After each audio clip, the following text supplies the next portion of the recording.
नमस्कार, मैं रीमा प्रसाद। इस वक्त की सबसे बड़ी खबर। हिमाचल प्रदेश के पूर्व सीएम जयराम ठाकुर ने दावा किया है कि कांग्रेस सरकार के पास बहुमत नहीं है, यानी सरकार के ऊपर खतरा है। जयराम ठाकुर ने दावा यह किया है कि कांग्रेस के कई विधायक उनके संपर्क में हैं। वहीं राज्यसभा चुनाव के दौरान कांग्रेस के 8 से 9 विधायकों के क्रॉस वोटिंग की आशंका जाहिर की जा रही है। ऐसे में कुल 68 सीटों की विधानसभा में कांग्रेस अल्पमत में आ सकती है और यही वजह है कि सूत्रों के मुताबिक बीजेपी अविश्वास प्रस्ताव ला सकती है। इसकी पूरी तैयारी हो चुकी है। शाम 4 बजे के बाद से किसी भी वक्त ये तस्वीरें साफ हो जाएगी कि राज्यसभा किसने यहां से वो सीट हासिल की, क्योंकि अगर क्रॉस वोटिंग होती है तो ये सीट बीजेपी के पाले में, और सिर्फ ये सीट नहीं बल्कि सीधे सीधे हिमाचल प्रदेश में मौजूदा सरकार के ऊपर ही खतरा माना जा रहा है। जयराम ठाकुर इस वक्त हमारे साथ मौजूद है और बड़ा दावा किया है इन्होंने कि सरकार अल्पमत में है। सर, क्या आधार आपके दावे पर है? मैं इस बात को कह रहा हूं, जब आज फाइनेंशियल बिल पर वोटिंग हुई तो जब हमने डिवीजन मांगा उससे पहले ही वॉइस वोट के आधार पर स्पीकर ने हाउस ही एडजॉर्न कर दिया। और हाउस एडजॉर्न करने का मतलब है कि सरकार के पास बहुमत नहीं है और ऐसे में वर्तमान सरकार को सत्ता में रहने का कोई अधिकार नहीं जब उनके पास मैंडेट नहीं। और इस वक्त की ये बहुत बड़ी खबर है। मेरे दो सहयोगी इस वक्त मेरे साथ जुड़ रहे हैं, अमिताभ सिन्हा और अरुण सिंह। मैं सबसे पहले अमिताभ सिन्हा आपका रुख करती हूँ। राज्यसभा से पूरा फोकस इस वक्त शिफ्ट इसलिए हो चुका है क्योंकि जयराम ठाकुर ने एक दावा जो किया है, उस दावे में सच्चाई इसलिए भी दिख रही है क्योंकि 8 से 9 अगर विधायक टूटते हैं तो मात्र 1 या 2 विधायकों की जरूरत पड़ेगी। बीजेपी के पास जो सीटों की संख्या है वो 25 और 35 बहुमत का आंकड़ा। ऐसे में क्या वाकई वहां पे कुछ सुगबुगाहट है सरकार को लेकर? बिल्कुल, अभी बीजेपी नतीजों का इंतजार कर रही है और बीजेपी के सूत्रों ने दो तीन बातें बताई जो मैं आपके सामने रखना चाहूँगा। सबसे पहला ये कि वहाँ बजट का सत्र चल रहा है। अगर 9-10 विधायकों ने क्रॉस वोटिंग की है, अगर उन्होंने कांग्रेस के कैंडिडेट के खिलाफ अलग वोट दिया है, इसका मतलब है कि कांग्रेस अब वहाँ अल्पमत में आ गई है। तो बजट सत्र में अगर बजट पेश करने के दौरान अगर बजट की गिरता है, अगर बजट पास नहीं करवा पाती है सरकार, इसका मतलब है वो ऑटोमेटिकली वो अल्पमत उनका साबित हो जाएगा कि सदन में बहुमत नहीं है। और तो बीजेपी की राह इसमें ही आसान हो जाएगी कि सरकार ने बजट पास नहीं करवाया, उनके पास बहुमत नहीं है। और दूसरा बीजेपी के पास जो विकल्प है वो है अविश्वास प्रस्ताव का, क्योंकि अगर 9-10 विधायक यहाँ पर उनके खिलाफ अगर वोट दे रहे हैं तो ये 9-10 विधायक क्या उनके साथ सदन के अंदर आएंगे, विधानसभा के अंदर। तो बीजेपी के विकल्प अभी खुले हुए हैं। वो चुनाव के नतीजों का इंतजार कर रही है, वो देख रही है कि कितने विधायकों ने क्रॉस वोटिंग की कांग्रेस की तरफ से। मैं आपका रुख करती हूं, लेकिन मैं अपने दर्शकों को सीधे शिमला लिए चलूंगी। राजेंद्र शर्मा मेरे सहयोगी जुड़ चुके हैं। मैं अरुण आपका भी रुख करूंगी। राजेंद्र, सबसे पहले तो ये बताइए कि अगर पार्टी के हिमाचल प्रदेश के लिहाज से बीजेपी के अगर बड़े और कद्दावर चेहरा पूर्व सीएम अगर ये बयान देते हैं कि दावा करते हैं कि सरकार वहां पे गिर सकती है, अल्पमत में सरकार है, और ये दावा इस आधार पे कि 8 से 9 विधायक जो है वो क्रॉस वोटिंग करने वाले हैं कांग्रेस पार्टी के, क्या सच्चाई, क्या आधार, क्या किसी से आपकी बातचीत हो पाई है? बिल्कुल, अब देखना ये होगा कि जयराम ठाकुर के दावे में कितना दम है, क्योंकि विधानसभा में इससे पहले जो कटौती प्रस्ताव के ऊपर चर्चा का जवाब स्वास्थ्य मंत्री दे रहे थे और उसके दौरान ये सारी स्थिति उत्पन्न हुई। ध्वनि मत के स्पीकर की तरफ से ध्वनि मत से प्रस्ताव पारित किया गया, लेकिन विपक्ष के सदस्य एकदम सीटों के ऊपर खड़े हो गए और उन्होंने वोटिंग की मांग स्पीकर से की, लेकिन स्पीकर की तरफ से भोजनावकाश के लिए पूरी कार्रवाई भोजनावकाश के लिए स्थगित कर दी गई। उसके बाद अब नेता प्रतिपक्ष का दावा है कि सरकार अल्पमत में है। सत्ता पक्ष की तरफ से भी जो कुछ विधायक बैठे हुए हैं वो सरकार के साथ नहीं है, कांग्रेस के कुछ विधायक सरकार के साथ नहीं है, और ऐसे में वो वित्त विधेयक विधानसभा में वित्त विधेयक के समर्थन में नहीं उतरेंगे। और अगर वित्त विधेयक का समर्थन वित्त विधेयक गिर जाता है तो फिर सरकार के ऊपर संकट आ जाता है, और इसी दिशा में भाजपा आगे बढ़ने की कोशिश हिमाचल विधानसभा में कर रही थी। अब देखना होगा कि भोजनावकाश के बाद जो कार्रवाई शुरू होगी उसमें अब क्या रुख विपक्ष का रहता है। मतलब आप ये संकेत दे रहे हैं कि 1 से 2 घंटे में तस्वीर और भी साफ हो जानी है। मैं सीधे अपने सहयोगी अरुण सिंह का रुख करूंगी। अरुण, आपने सुन लिया वहां से राजेंद्र जो कह रहे हैं कि वाकई सच्चाई है इसमें, बीजेपी आखिर तक अपने पत्ते नहीं खोलती है, लेकिन अगर जयराम ठाकुर आकर बयान देते हैं कि सरकार अल्पमत में है, तो अरुण ये दिल्ली में क्या सुगबुगाहट, क्या इन सारी चीजों को संभालने के लिए हिमाचल प्रदेश को लेकर कोई कवायद की जा रही है क्या, जो सीनियर लीडरशिप है कांग्रेस पार्टी की? देखिए, कांग्रेस पार्टी ये कह रही कि उसकी सरकार वहां पर स्थायित्व तो उसके अंदर है, अभी सरकार है वहां पर और बहुमत भी सरकार के पास। उसकी वजह है राज्यसभा चुनाव में आप एक पार्टी के तौर पर व्हिप जारी नहीं कर सकते हैं। सदस्य चाहे तो विपक्षी खेमे के उम्मीदवार को वोट दे सकते हैं, लेकिन जब विधानसभा के अंदर बहुमत परीक्षण होता है तो आपको अपने दल की सीमा के अंदर बंधा होना पड़ता है, व्हिप जारी होता है। अगर वहां पर आप क्रॉस वोटिंग करते हैं तो आपकी सदस्यता जा सकती है। उसके पहले दल विदल कानून के तहत आपको अच्छी खासी संख्या में विधायक तोड़ने पड़ेंगे, जितने विधायक कांग्रेस का मानना है कि बीजेपी के संपर्क में नहीं है। कांग्रेस ये तो मान रही है कुछ विधायक उनके संपर्क में है, लेकिन ये राज्यसभा चुनाव में उतनी संख्या नहीं होगी, क्योंकि आपने जैसा कि कहा 35 की संख्या है जीतने के लिए। बीजेपी के पास 25 वोट है, 3 निर्दलीय हैं तो 28 हो जाता है। 7 से 8 विधायक चाहिए उनको, और अगर इतने कांग्रेस के विधायक क्रॉस वोटिंग कर देते हैं तो क्या ये विधायक जाकर विधानसभा में भी अपनी पार्टी के खिलाफ वोट करेंगे? ये बड़ा सवाल होगा। अविश्वास प्रस्ताव जरूर ला सकते हैं जयराम ठाकुर, विपक्ष ला सकता है अविश्वास प्रस्ताव, जो विधानसभा का सत्र वो चल रहा है, लेकिन कांग्रेस इस बात का दावा कर रही है कि बहुमत उसके पास है और उसकी सरकार को कोई खतरा नहीं है। हाँ, इतना जरूर वो मान रहे कि हो सकता है कि एक आध विधायक संपर्क में हो बीजेपी के, और हर्ष महाजन को उतारने का मकसद ही अभिषेक मनु सिंघवी के सामने यही था, ताकि वो कांग्रेस को थोड़ा आईना दिखा सके और कांग्रेस की सरकार जो स्मूथली चल रही थी उसको थोड़ा टर्बुलेंस के अंदर लाया जा सके। ठीक है, मैं आपका रुख करती हूँ। मेरे साथ अमिताभ सिन्हा भी बने हुए। अभी तक तो ये चर्चा चल रही थी अमिताभ जी की अभिषेक मनु सिंघवी के ऊपर खतरा है, वो राज्यसभा नहीं जा पाएंगे क्योंकि क्रॉस वोटिंग होनी है, लेकिन यहाँ तो सरकार के स्तर तक बात होने लगी।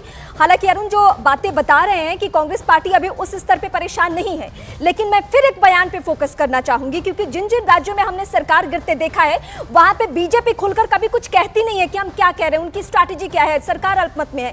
लेकिन जयराम ठाकुर अगर खुलकर ये बयान दे रहे हैं, दावा कर रहे हैं, तो अंदर खाने चल क्या रहा है? बिल्कुल, अगर 9-10 विधायकों ने अगर क्रॉस वोटिंग की है, इसका मतलब ये काम पहले से चल रहा था। ऐसा नहीं ये काम कल शुरू हुआ और आज इसको अंजाम मुकाम पे पहुंचा दिया गया हो।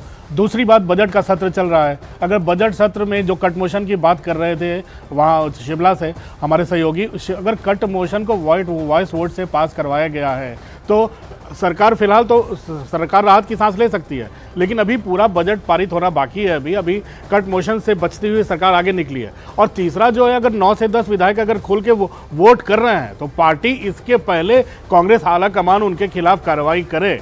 हो सकता है कि सदन के अंदर उनको बहुमत साबित करने का उनके लिए उनको सामने आना पड़े। तो अगर पार्टी, अब तो उनके लिए एक तरफ कुआं है दूसरी तरफ खाई है, अगर वो खुलकर साथ नहीं देंगे बीजेपी का अगर आने वाले दिनों में, तो कांग्रेस आला कमान उन पर कार्रवाई करेगा, उनमें 4-5 लोगों के खिलाफ। तो ये मुझे लगता है कि अब मुझे लगता है आगे कुआं पीछे खाई वाली स्थिति वहां की कांग्रेस सरकार के पास हो गई है। BJP wait and watch situation में है, अभी इंतजार कर रही है नतीजों का, लेकिन उनको लग रहा है सरकार अपने ही बोझ से गिर जाएगी, बीजेपी को कुछ नहीं करना पड़ेगा। ठीक है, आपने जो कहा उससे संकेत यही मिल रहा है कि कुछ राउंड तक बातें हो चुकी है, हमें थोड़ा इंतजार करना होगा, लेकिन एक बयान इस वक्त सुनवाना बहुत जरूरी है। सुखविंदर सिंह सिक्खू को सुनिए आप पहले। मेरा मानना है कि हमारे 40 विधायक थे, अगर कोई बिका नहीं होगा तो हमें 40 के 40 वोट आएंगे। निश्चित तौर पर मेरा यह मानना है कि कांग्रेस की विचारधारा और हाथ के निशान पर जो चुनकर आए हैं उन लोगों ने पार्टी को वोट डाला होगा, पार्टी के प्रत्याशी को वोट डाला होगा।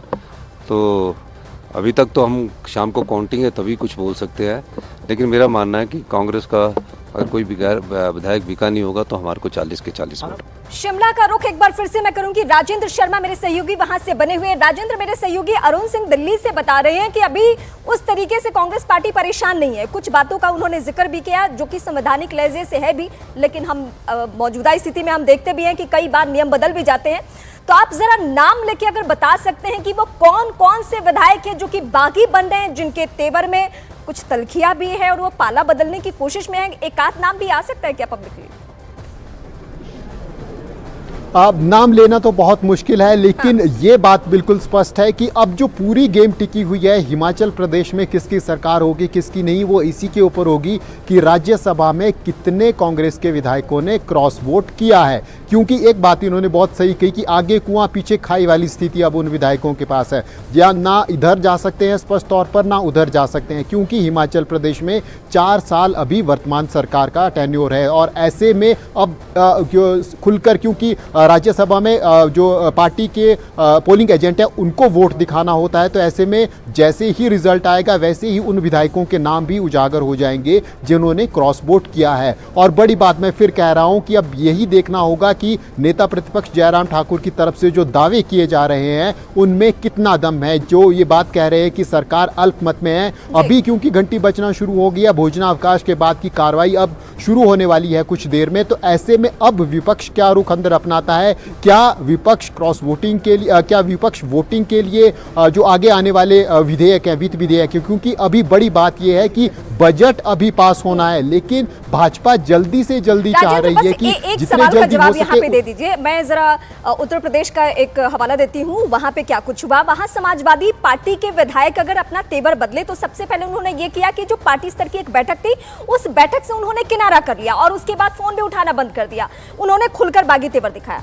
यहाँ पे क्या हो रहा है ये मैं आपसे समझूंगी, लेकिन इस बीच सबसे बड़ी खबर इस वक्त दर्शकों को बता दूं क्या हो रहा है। हिमाचल प्रदेश में राज्यसभा चुनाव को लेकर सस्पेंस नहीं है, सरकार को लेकर सस्पेंस है कि क्या सुक्खू सरकार बच जानी है या सरकार के स्तर पे कोई ऐसी हलचल जिसमें बीजेपी सीधे सीधे दावा कर रही है कि अल्पमत में है सुक्खू सरकार। इस वक्त की सबसे बड़ी खबर हम आप दर्शकों को बता रहे हैं। हिमाचल प्रदेश जहां की सीटें 68 सीटें, कांग्रेस पार्टी के पास 40 सीटें हैं, बीजेपी के पास 25 सीटें, और इसमें दावा बीजेपी की तरफ से यह किया जा रहा है कि 8 से 9 विधायक जो हैं वो कांग्रेस पार्टी के टूट सकते हैं, 3 निर्दलीय भी हैं। तो अगर ये आंकड़े आप अगर बीजेपी के एंगल से जोड़कर देखेंगे तो ये आंकड़ा 35 यानी बहुमत के आंकड़े तक पहुंचता है।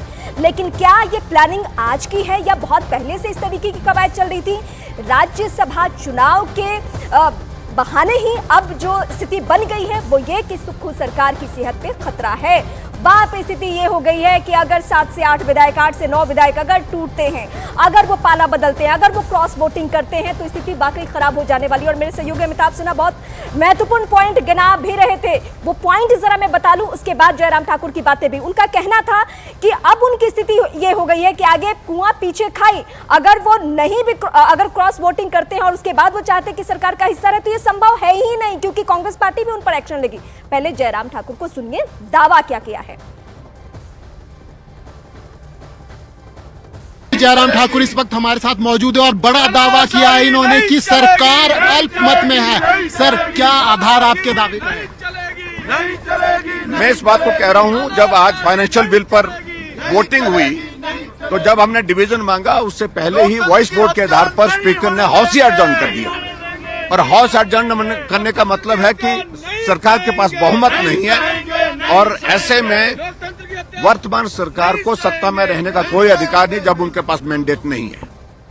मैं सीधे अपने सहयोगी अमिताभ सिन्हा का रुख करती हूँ। अमिताभ जी, ये छोटा प्रदेश है, इस बात का तो हम जिक्र कर रहे हैं, मात्र 68 सीटें हिमाचल प्रदेश में, लेकिन जब कांग्रेस पार्टी अगर काउंट करने बैठती है तो एक हिमाचल प्रदेश को भी दिखाती है कि हाँ, इस प्रदेश में भी हमारी सरकार है। अगर यहाँ की सरकार पे कुछ इस तरीके का असर होता है, वो भी लोकसभा चुनाव की सरगर्मियों के बीच में, किस तरीके से इसका असर होगा? देखिए, सीधी सी बात है, एक तो प्रधानमंत्री मोदी और बीजेपी का एक ही एजेंडा है कि ज़्यादा सीटें ज़्यादा से ज़्यादा, यानी कि maximise the number of seat.